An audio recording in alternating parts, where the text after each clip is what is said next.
Hello friends, I'm FIDE instructor Atul Dahale and welcome to my YouTube channel. Today I'm back with yet another Capablanca's game and this time it's all about attack. Yes, you heard it right. Capablanca is going to checkmate his opponent in just 27 moves. But do you think that the attack is going to be full of sacrifices? Well, not really. This game is all about solid positional chess, but which turned out to be into a great massive attack and he just crushed his opponent. It all started when Capa's opponent exchanged his good bishop with Capablanca's knight. Well, I'm not going to tell you the full story in this first minute only. So guys, stay tuned till the end and understand what really happened in this game. How did he checkmate his opponent in just 27 moves with using the positional terms? Well, the game was played in the year of 1913 in Berlin. Capablanca was visiting Germany. That time he was already a very established player. Well, if you want to see the first game which we have analyzed, you can check that game in the link given in the description or in the I section above. Well, in this game, Capablanca was white. His opponent, Mieses, was black, you can say. And the game started with d4, then knight to f6, knight f3, c5. Well, it is the starting of the Benoni position and now he plays d5. Now his opponent plays d6 and now he goes for c4. g6, knight c3, bishop to g7 and now e4. Well, you can think that this position has turned out to be into a King's Indian kind of a position. Correct. Now black plays castles, bishop to e2. But just to let you know, when black plays c5 move early, the position somehow connects to the Benoni kind of a position. Okay, so black plays e6, which is not really there when it comes to the King's Indian openings, because in King's Indian e5 is more common, but he plays e6. He wants to muddy the waters, you can say like that. White plays calmly castle, then e captures d5, e captures d5, and now he plays a little bit strange move. Well, I don't really understand why he played this knight e8 move. Any normal player would have gone for maybe bishop to g4, or even I might go for knight d7 also, but bishop g4 is something which I will prefer in this position, or even bishop f5 also. But playing knight e8, I don't know why he exactly did this thing. Maybe he wanted to do this thing because of the future plan which he implemented. We are going to see that thing. Just wait a while. Rook e1, Capablanca says like, okay, I'm just going to develop my pieces. I'm not going to think why you played this or that thing. Just solid positional chess. Keep on bringing new pieces in the opening. Guys, you might be knowing this thing that in the opening phase, we need to follow 3 opening principles. That is control the center as quickly as possible. And the second one is like bring all the pieces in the game as quickly as possible. Means your try should be to bring at least one piece on each and every move, new move. Okay. So he plays rook e1, bishop comes on g4 square. Okay. Here, what will you play? Well, if you give it a thought, then you will understand what black wants to do.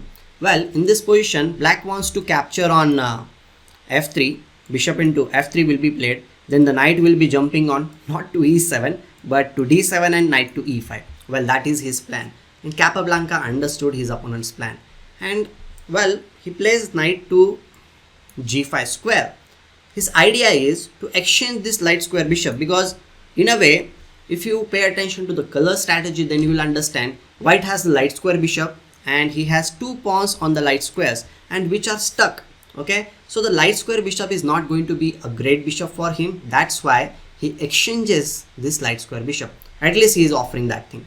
And now when you play something strange, means knight g5 is not that much common move. His opponent was expecting something like bishop e3 or something like that, but he plays knight to g5. Then his opponent came up with a very brilliant plan. Well, I will say that that plan is not a great plan. He plays bishop into c3, thinking that after b captures c3, white's pawn structure will be bad and he is going to explode that thing in future. Well, this is just the figment of imagination, I can say. What he has got in this position is not actually the weakness on the queen side, but the real weakness has happened around his king. Look at this dark squares. If any of white's pieces come around the king, then the king will be completely shattered.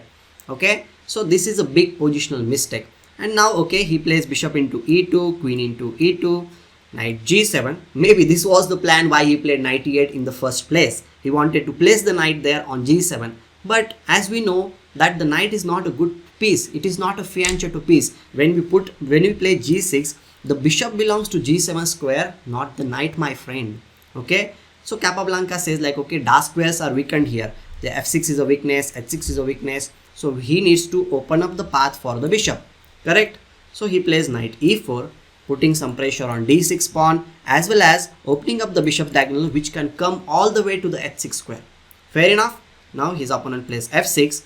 Well, we can play bishop to g5, but maybe black is hoping for this thing to happen. Maybe he can place just rook to f7 square, or maybe the knight can also come in the game. Okay, knight d7 is not there, but knight a6 followed by knight c7 is one of the moves which you can play. So bishop h6 is not that much productive. So he plays bishop to f4, putting more pressure on the weak pawn. Now what to do? How to save the pawn on d6? There is only one way by which you can support the pawn, that is knight e8. So the knight is just struggling around e8 and g7, while white is just bringing new pieces in the game. As we know, now we can go for bishop h6. Capablanca is very clever, okay? Now his opponent played knight g7 and he got the same position but with one extra move. Because if he had played bishop h6 earlier, his opponent would have got one extra move. But now he doesn't have. It is Capablanca's move now. And now he brings yet another piece in the game like a free gift. He plays rook a d1. Obviously the idea of rook a d1 might be in future to play rook d3 and rook h3. We never know. So guys, stay tuned. Knight is not well placed on d7, obviously because of the reason the knight pawn on d6 will be falling. So he plays knight a6. Okay, poor knight. What is he doing? Knight on the dim is dim. We all know this thing. So he plays rook d3. That was our plan. We should always stick to the plan. And one more thing I will tell you guys. When we say A, we need to say B. So when you play rook a d1, you need to play rook d3, followed by the rook will be coming on the other side of the board, that is to h3 square. Okay, his opponent thought like, okay, I need to create some counterplay, and that's why he plays f5. But f5 is not something good, because you are giving a good square for the knight. The knight jumped on g5 square, plus the threat of bishop into g7, king into g7, knight e6, and the queen will be gone. What on earth he has done?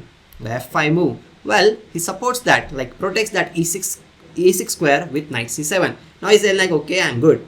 And he might be feeling like, I can maybe go further and settle down the position. But Capablanca was a master of positional chess. He understood that he doesn't need to sacrifice in order to win the game.